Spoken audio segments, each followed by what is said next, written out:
Subscribe to Avas today. Click on the bell icon for latest national and international buzzing news.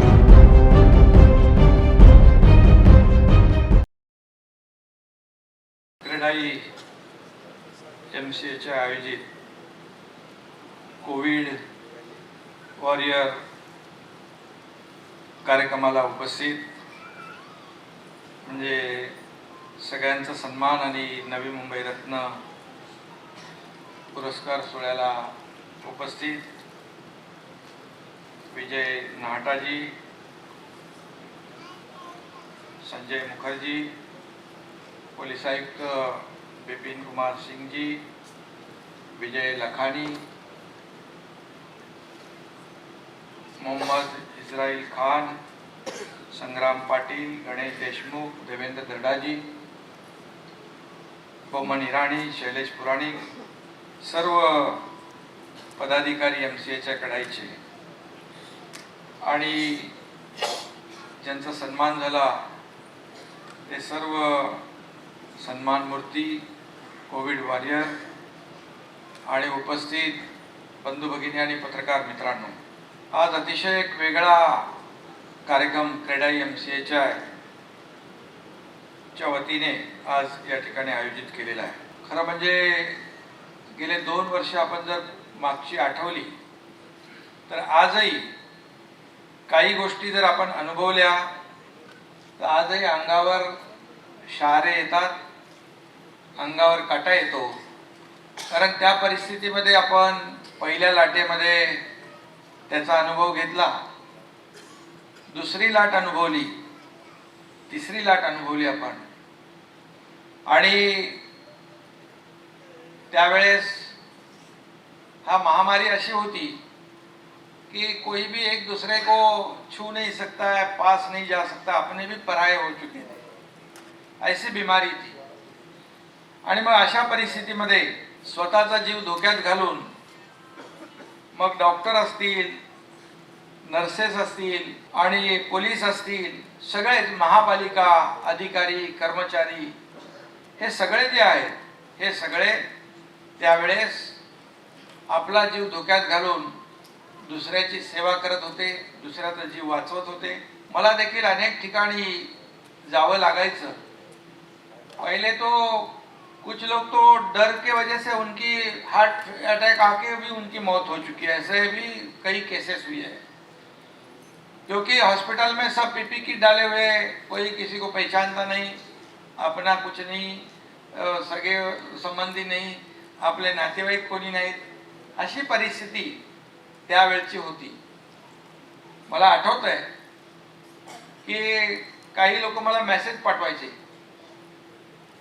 Me Covid बाधित आहे, Covid positive आहे, माझी आई पण आहे, माझी मुलगी पण आहे, आमचा पूर्ण परिवार कोविड पॉझिटिव्ह आहे आणि मी हॉस्पिटल में मैं भर्ती हुआ हूँ, मुझे पता नहीं मैं ठीक होऊंगा कि नहीं होगा, मेरे आपसे मुलाकात होगी कि नहीं होगी, एक बार मुझे मिलने आइए.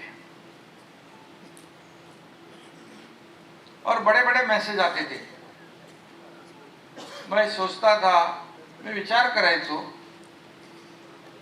की आपला एक कार्यकर्ता असेल, आपला एक स्नेही आहे, तो घाबरलेला आहे आणि कोविडचं संकट होतं की खूप मोठ्या प्रमाणावर त्यावेळेस माणसांची डेथ होत होती, आपण बघितलं. आणि मग मी असा विचार करायचो की आपला जो काही कार्यकर्ता आहे किंवा आपल्या ओळखीचा माणूस आहे त्याने आपल्याला मेसेज पाठवलाय, तो बरा झाला पाहिजे, अशीच भावना आपली होती. परंतु दुर्दैवाने कितीतरी केसेस आपण पाहिल्या की कोविडमध्ये अनेक लोकांचा मृत्यू झाला. मग असं काय झालं तर मग आयुष्यभर आपल्या मनामध्ये राहील, हमारे दिल में हमेशा रहेगा कि अरे मैं उसको जाकर मिला नहीं. और फिर मजबूरीवश डॉक्टर बोलते थे जाओ मत, लेकिन मैं भी पीपी किट पहन के पहुंच जाता था. आपको बताऊंगा, पीपी किट पहन के जाता तो वो पेशेंट उठ के खड़ा हो जाता था, अरे बोले साहब आ गए, और उसको एक डेयरिंग आ जाती थी, उसका धीरज बढ़ता था. और लेकिन उस दरमियान मैं महसूस करता था कि मैं तो आ चुका यहाँ पर, ये अभी पेशेंट तो ठीक हो जाएगा, इसका दुआ भी मिलेगा, सब कुछ होगा। लेकिन मैं जब उतना आधा एक घंटा जो पीपी किट पहनता था मैं, तभी इतनी उसमें तकलीफ हो जाती थी। तो मैं सोचता था डॉक्टर, नर्सेस, वार्ड बॉय कैसा कितना 12-12 घंटे 8-8 घंटे ये पीपी किट पहनकर काम कर रहे हैं, उनको तो सैल्यूट करना चाहिए। ये अनुभव मैंने खुद लिया है।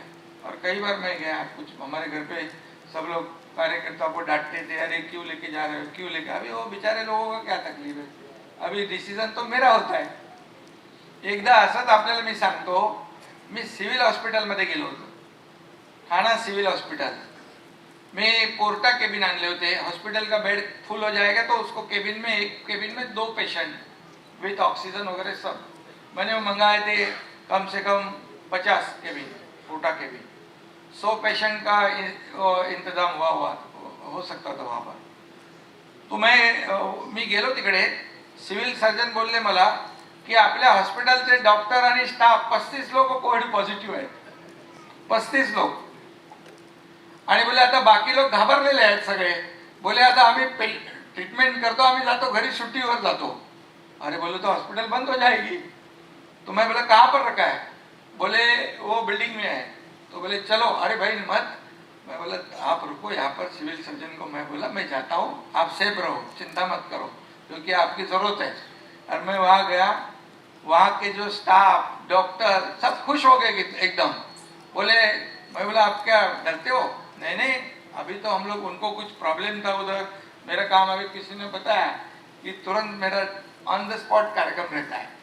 मैं तुरंत वही से फ़ोन किया, जो भी ज़रूरत था वो उनको पूरी तरह उनको उसकी व्यवस्था कर दी, नियोजन त्याचं केलं मी। आणि तुम्हाला मी सांगतो, ते सगळे डॉक्टर आणि स्टाफ, नर्सेस म्हणाले आम्ही लवकर बरे होतो आणि परत आमच्या पेशंटच्या सेवेमध्ये हाजीर होऊन जातो। बाकी घाबरलेले डॉक्टर, स्टाफ बोलले आम्ही काळजी करू नका शिंदे साहेब, आम्ही पूर्णपणे या हॉस्पिटलमध्ये कुठल्याही पेशंटला ट्रीटमेंट मिळाली नहीं, ऐसी कुठलीही कंप्लेंट तुम्हाला येणार नहीं।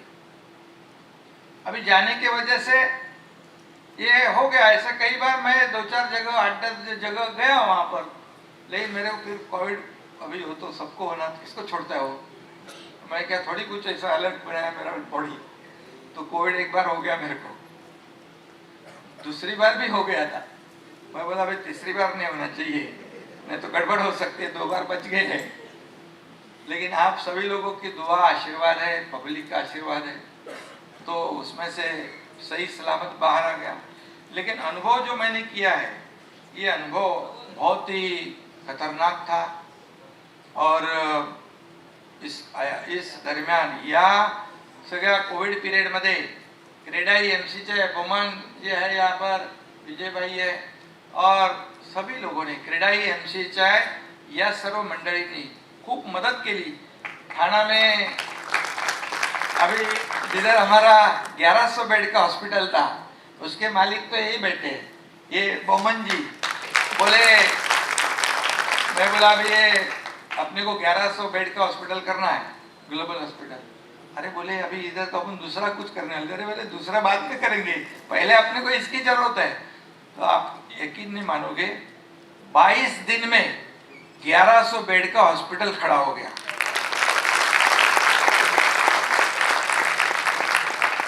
और 1100 बेड का हॉस्पिटल हो गया, उसमें ऑक्सीजन, नॉन ऑक्सीजन, आईसीयू, और हम लोग ने वहां पर डायलिसिस यूनिट भी रखा था, बराबर ना।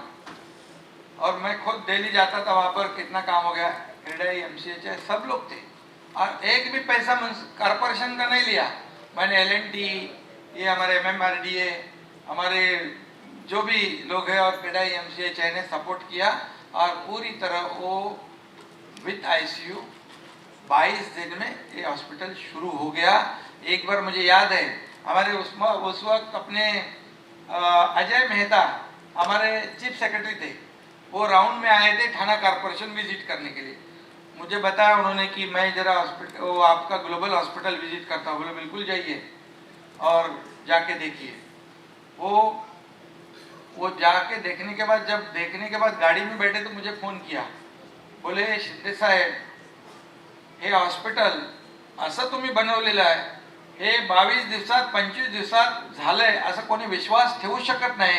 असं परमानेंट हॉस्पिटल, ये परमानेंट हॉस्पिटल झालंय, हे कायम ठेवा। बोमन जी उन्होंने बताया उसका, वो कम जरा बोलते हैं, लेकिन उन्होंने मुझे जो शब्द यूज किए, बोले आपको सल्यूट करना चाहिए, आपकी टीम को सल्यूट करना चाहिए, ऐसा हॉस्पिटल आपने बनाया, ग्लोबल हॉस्पिटल।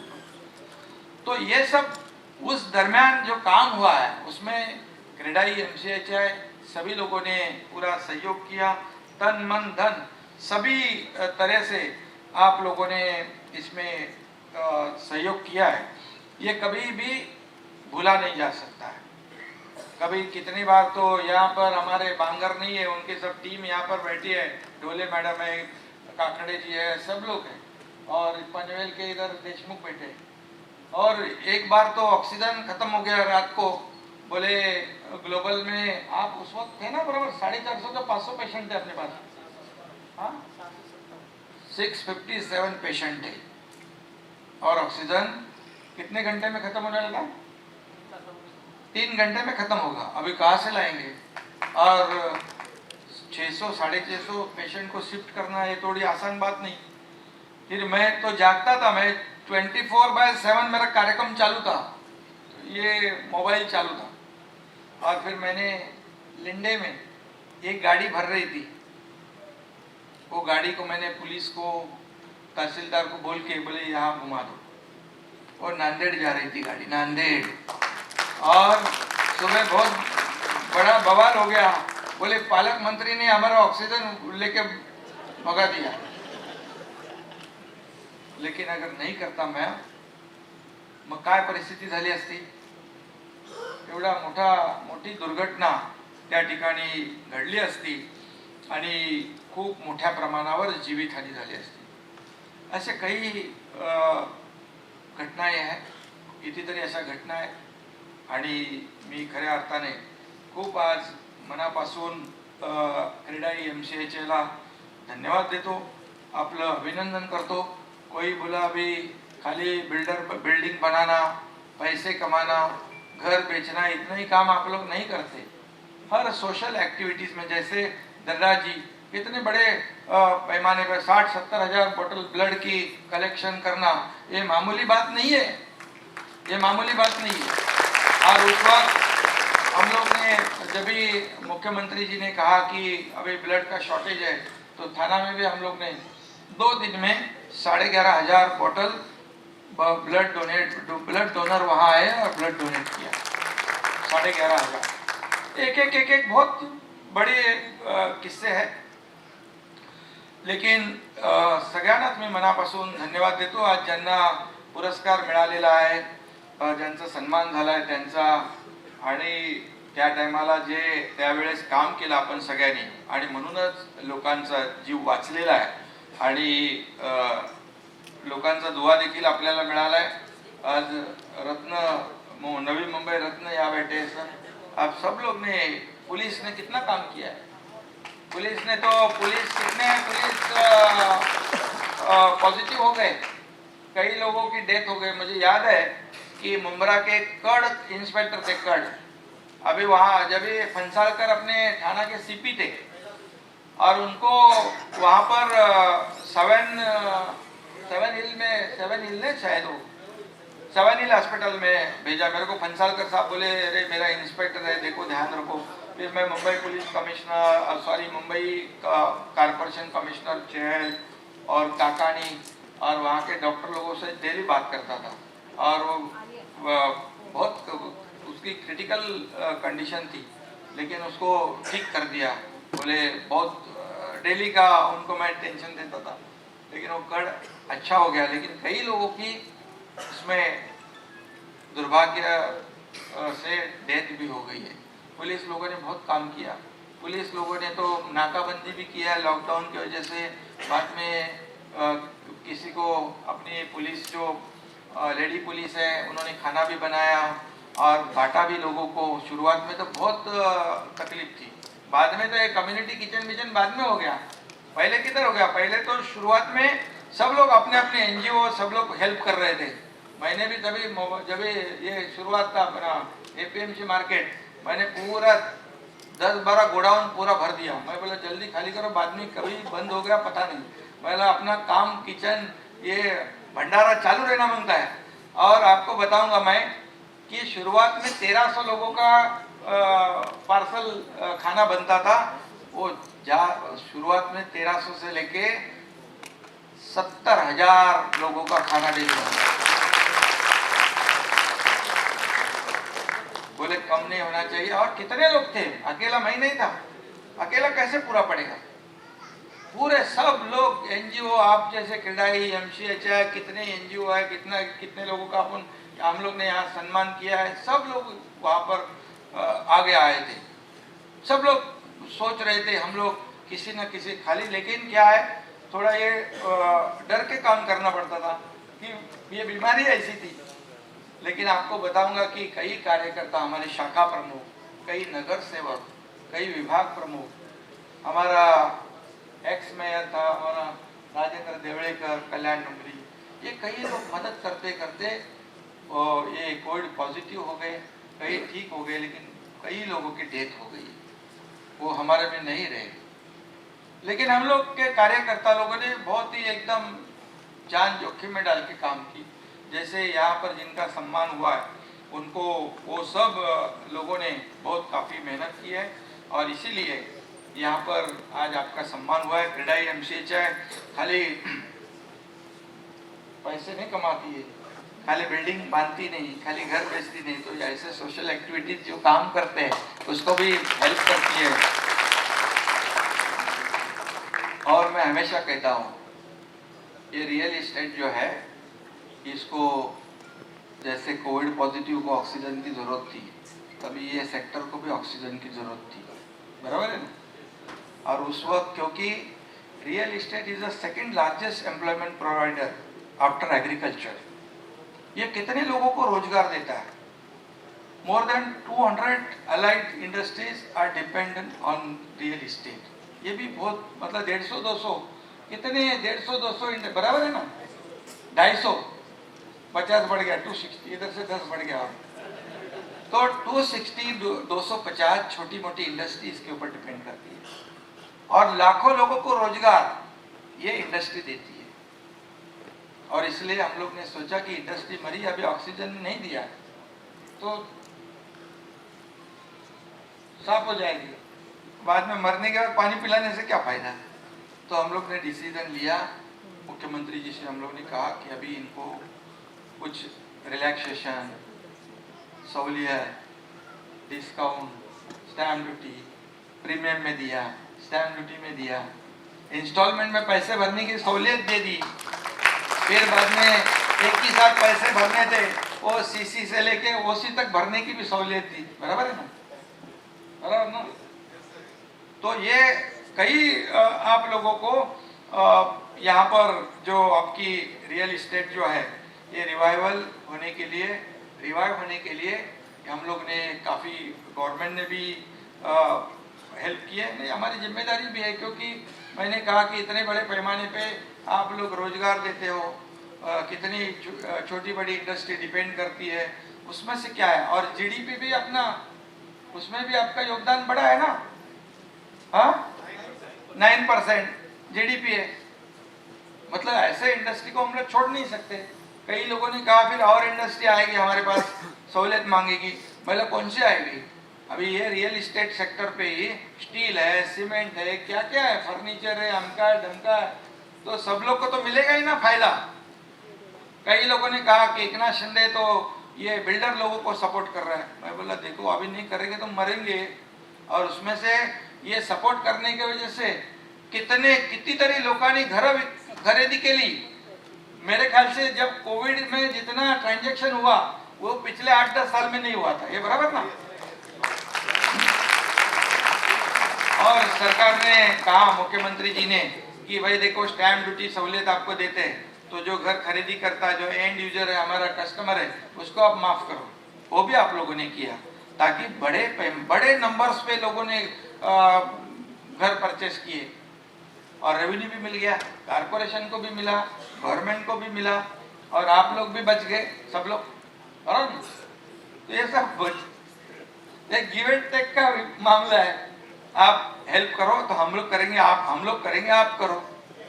तो ये सब बात है इसमें। तो आप लोगों ने सपोर्ट किया ही है और ये आगे भी हम लोग एक दूसरे को सपोर्ट करेंगे।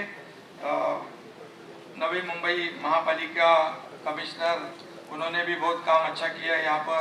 सिडको ने किया है। सिडको ने भी जब मैंने कहा, सीएम साहब ने कहा, तो तुरंत इधर कोविड सेंटर बनाओ, उधर कोविड सेंटर बनाओ, तो तुरंत फटाफट खाली रोड बनाने वाले, घर बनाने वाले, कोविड सेंटर भी बना दिया।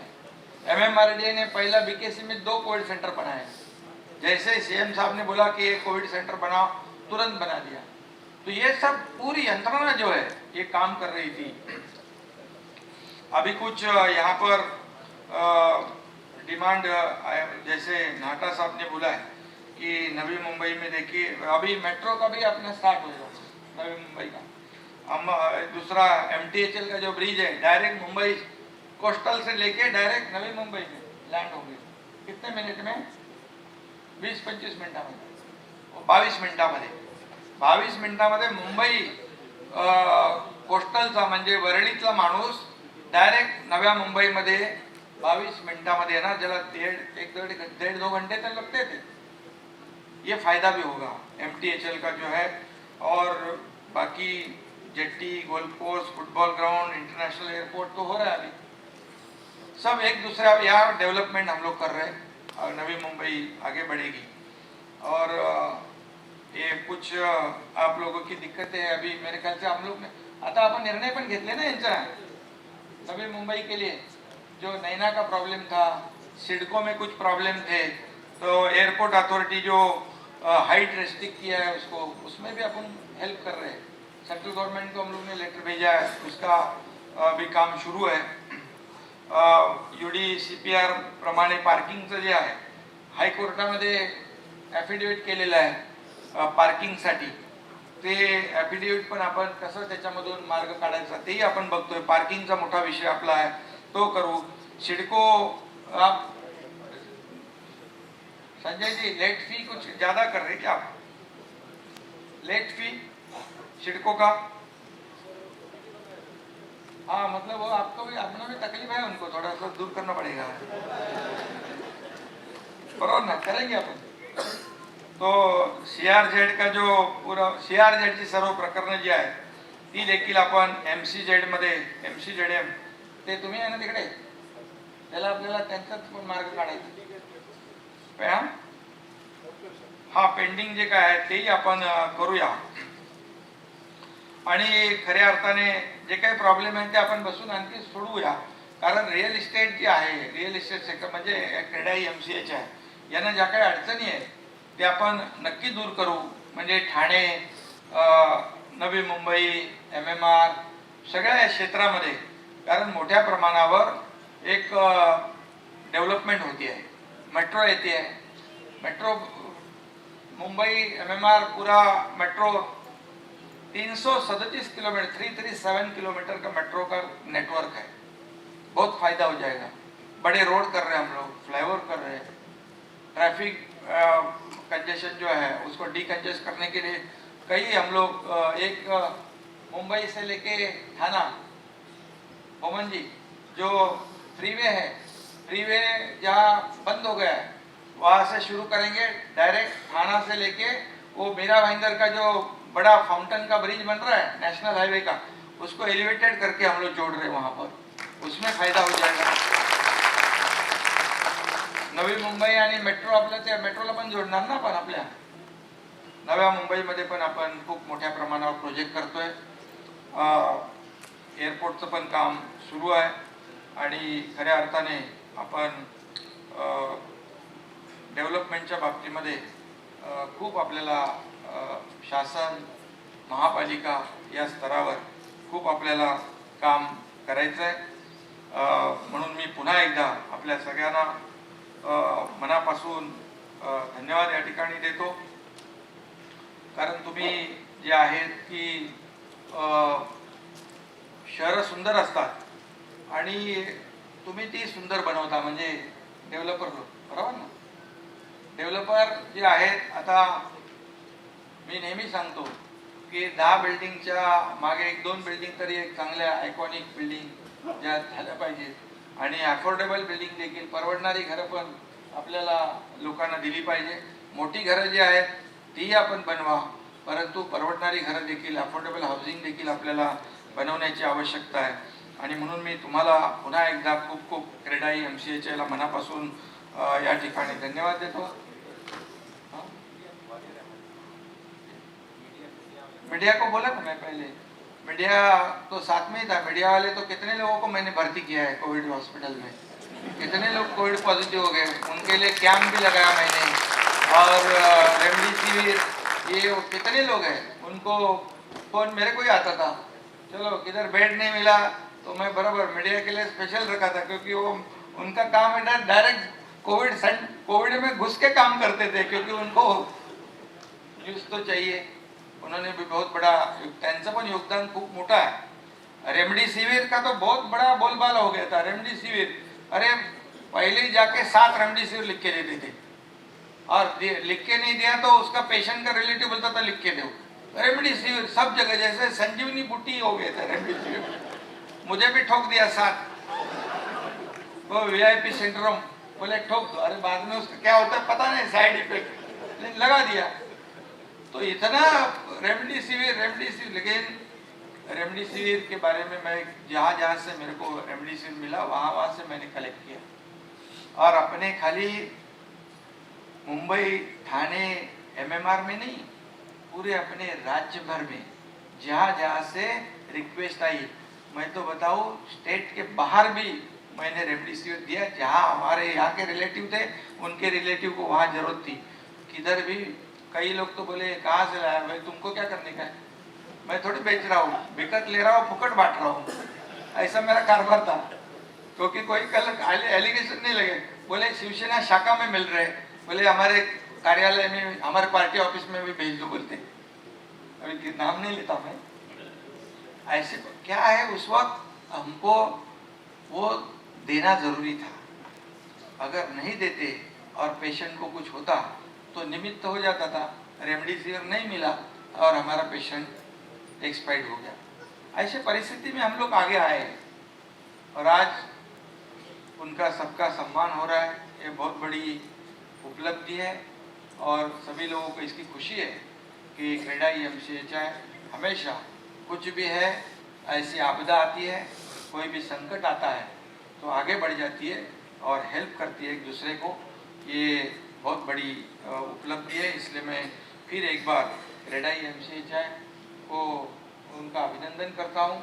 और जिनको ये सम्मान जिनका हुआ है, जिनको नवी मुंबई रत्न पुरस्कार मिला, बाकी भी जो पुरस्कार मिले हैं, उन सभी लोगों को धन्यवाद देता हूँ, उनका अभिनंदन करता हूँ. क्योंकि अभी आप लोगों की जिम्मेदारी बढ़ चुकी है, अभी आपका सम्मान हो गया है और भी आपको हेल्प करना है. समाज में देखो, ये काम अच्छा होने के बाद जब उसका सम्मान होता है तो उसको लगता है मेरा किसी ने तो दखल लिया है, माझी कोणीतरी दखल घेतली, माझी कोणीतरी नोंद घेतली, ऐसा उसके दिमाग में आता है, दिल में आता है, और वो और ज़्यादा काम करने लगता है. और जिनका सम्मान हुआ है, कितने लोगों का हुआ है, 60, 70, 50, 60, तो ये देखने के बाद और लोगों को भी लगता है अरे इनका हो गया है, मुझे भी इनके जैसा काम करना है तो मेरा भी हो जाएगा. तो समाज में अच्छा काम करने वालों की संख्या बढ़ जाती है और ये समाज को ही फायदा होता है, लोगों को ही फायदा होता है. इसलिए सभी लोगों को मैं फिर एक बार धन्यवाद देता हूँ, अभिनंदन करता हूँ. जय हिंद, जय Maharashtra. Subscribe to Awaaz today. Click on the bell icon for latest national and international buzzing news.